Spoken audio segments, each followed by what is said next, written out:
Shabbat Shalom and welcome to Story Time with Rabbi Fort. I'm Rabbi Fort and it's wonderful to be able to be here with you. Spend some time together and we'll have a story and we'll have some blessings and some more blessings and some more blessings and some challah and grape juice. That's a little bit later. Right now, the story. The book I have today is called Never Too Quiet. This guy, he's a rabbi, it happens.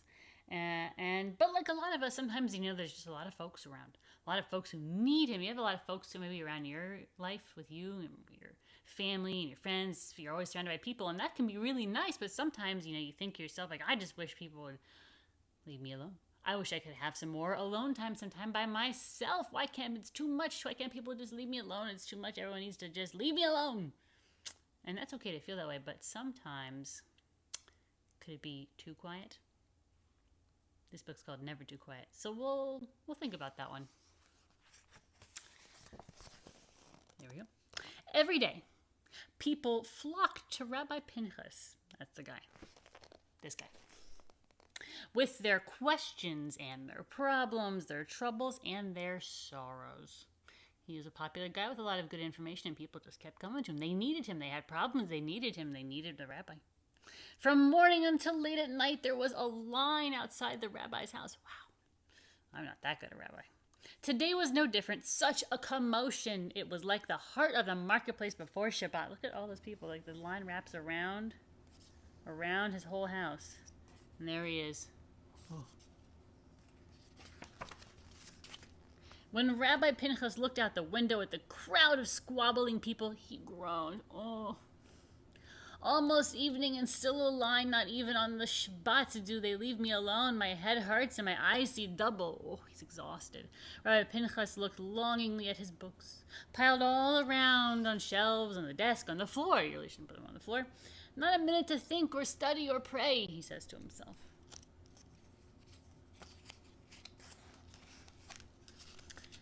The rabbi straightened up suddenly and banged his fist on the table. Wow. Enough is enough, he said, grabbing pen and paper. In bold, black letters, he printed the words, absolutely no visitors. Okay. Rabbi Pinchas got up from the table and carried his sign to the front door. There are other rabbis in Koretz, so the little village that they live in. He told the people, there are other rabbis in Koretz. They can help you as well as I. You people have problems, you have needs and questions. Take it to somebody else. Take it to somebody else. Then he hung the sign up on his front door, and he went to sleep. Conked out.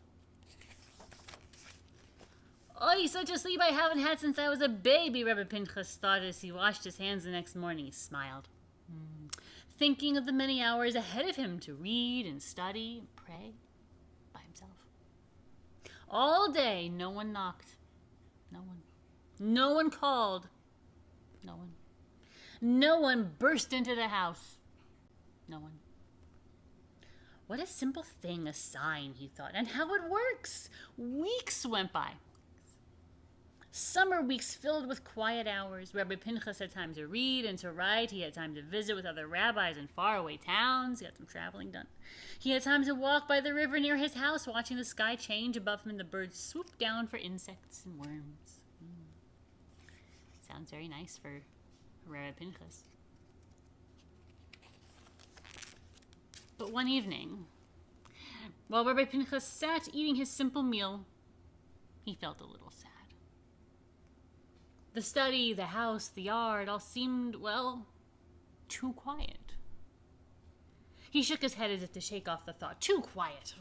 He chuckled, remembering the commotion. It can never be too quiet. He pushed the thoughts and feelings away and picked up a book.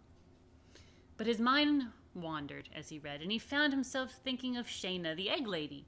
He remembered all the time she brought him fresh eggs and herb teas and news of the marketplace. He thought of Yankel, the Hebrew teacher. Yankel no longer walked home with him from the synagogue to argue over something that happened in the Torah portion. And Heshi, the nuisance of a boy. Who was he plaguing at this very moment? Well, the rabbi thought about how Heshi used to beg him for a story, of how he would tell Heshi about the little village where he grew up, about the times he had long forgotten and was amused to remember. He would become young again in the telling as a young Heshi, and they would laugh together. The rabbi shook his head. It's never too quiet, he told himself once again and picked up his book. It's never too quiet. The summer weeks passed, and autumn came, with its cooler air, falling leaves, and all those holidays. We got a lot of holidays in the fall. The rabbi's Rosh Hashanah was sweet with learning, but as he dipped the apple in the honey, he was alone. On Yom Kippur, he prayed interrupted, but he had his breakfast by himself. And when Sukkot came, he put up his little sukkah without any help. That's hard. He lifted the wooden boards for the walls. He cut the pine branches for the roof. He hung apples and grapes and pears and squash. On his way to evening prayers, the Mariv service at the synagogue, the rabbi felt those sad and lonely feelings. Those thoughts about Shena and Yankel and Heshi bubble up. But this time, the rabbi didn't push them down. Not good to push your feelings down because there's nowhere for them to go. Maybe just this once I can have a guest or two, he thought. After all, what is a sukkah without guests? It's true. Like a wedding without a bride and a groom. It's true. Well, sorry, crooked's holding it crooked, but yeah, there's a guy inside the sukkah. It's a nice sukkah, though. So, after the service at the synagogue, he stopped Shena. Come for some wine and cake, he said. All of a sudden, I'm invited, Rabbi? Shena shrugged her shoulders and held up her hands. I can't come. I'm going to Rivka's. Yankel looked surprised, too, when the rabbi invited him. Oh, I'm sorry, Rabbi, he said. I've made plans with Velvel. Well, that's a Yiddish name. That's my brother's Hebrew name. And Heshi looked frightened and disappeared altogether as soon as he saw the rabbi coming. That's not the reaction you want when you're a rabbi. You'll run away. Rabbi Pinchas returned to his sukkah alone and stood at the table singing the proper blessings over the candles and the wine. It was time to invite the ancestors to join him. Ushpizin, that's the thing we do in the sukkah. O Abraham, my holy guest, you're so full of kindness. May it please you to have all the holy guests together in the sukkah. Rabbi Pinchas chanted the prayer from the book. And when he looked up from his prayer book, he thought he saw movement by the door. Perhaps it's Shena or Yankel or Heshi coming to join me after all, he thought.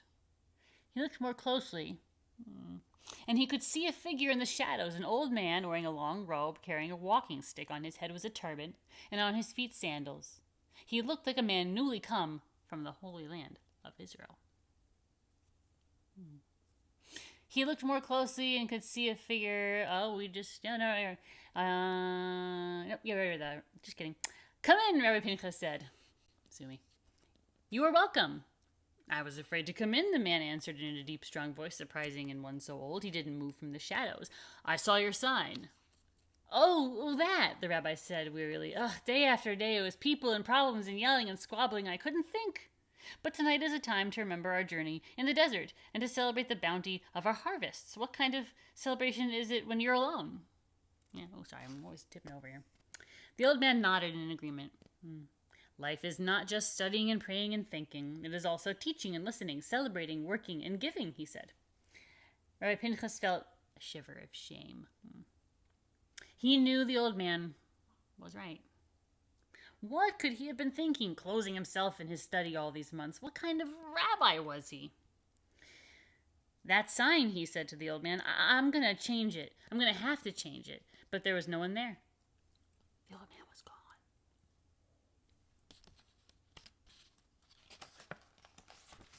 The next day, Rabbi Pinchas went to pray at the synagogue. He greeted everyone warmly, invited each person to join him in his sukkah after services.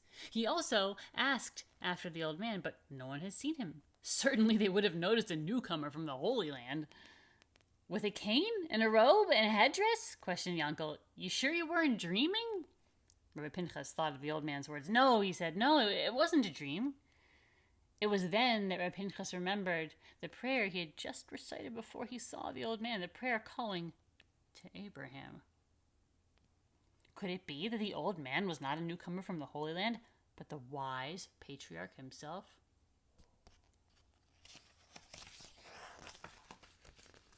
As soon as the holiday was over, Rabbi Pinchas took down his sign. He took his pen, and to the bold black, absolutely no visitors, he added, in the afternoon. Then Rabbi Pinchas hung the sign back up on his door and went to his study to wait for the people, with their squabbles and their problems, their troubles and their sorrows, and their laughter and joy.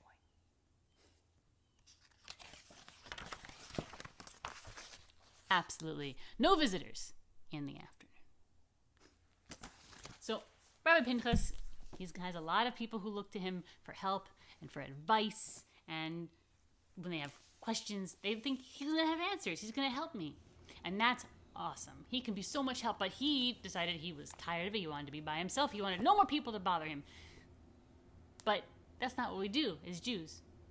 Now, he's a smart guy. He said, absolutely no visitors in the afternoon, because he knew that for himself, he needed to have a little bit of time just to be by himself, just to be with himself. And that's important. You know how much time you need for yourself, to be by yourself, with yourself, reading, having some quiet time, or watching your favorite show, or being outside. Being by yourself is important. It's healthy.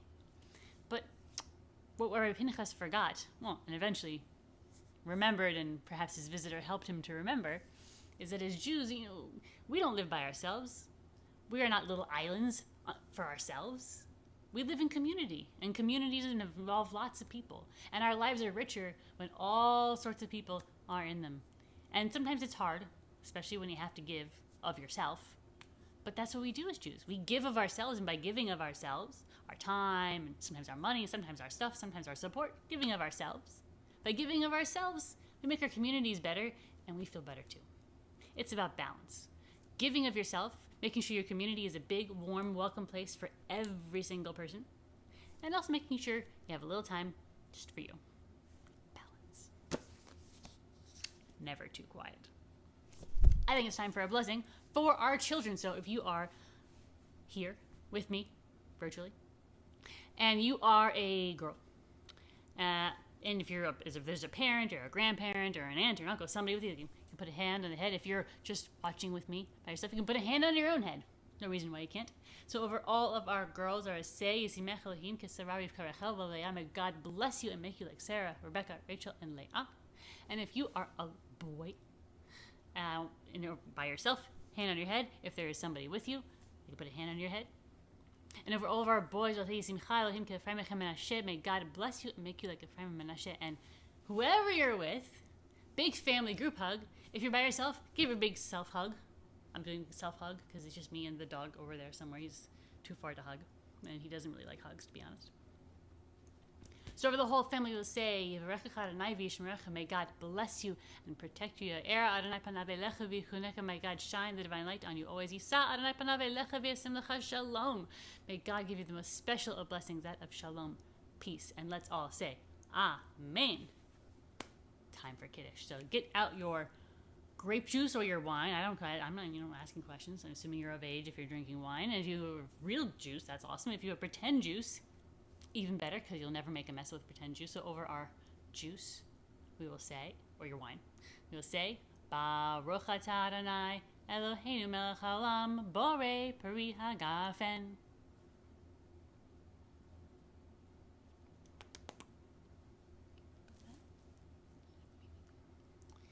And it's time for the bread. Now I have an actual whole, fresh, real challah.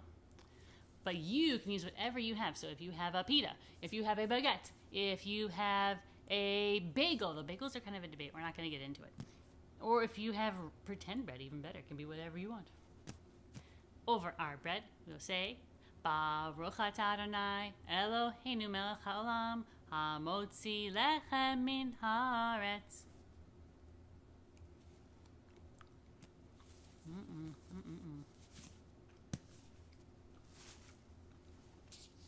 Thank you so much for joining me for Never Too Quiet, a story about how we need people in our community, the whole community, all the people in it. We also need to make a little bit of time for ourselves. It's about balance.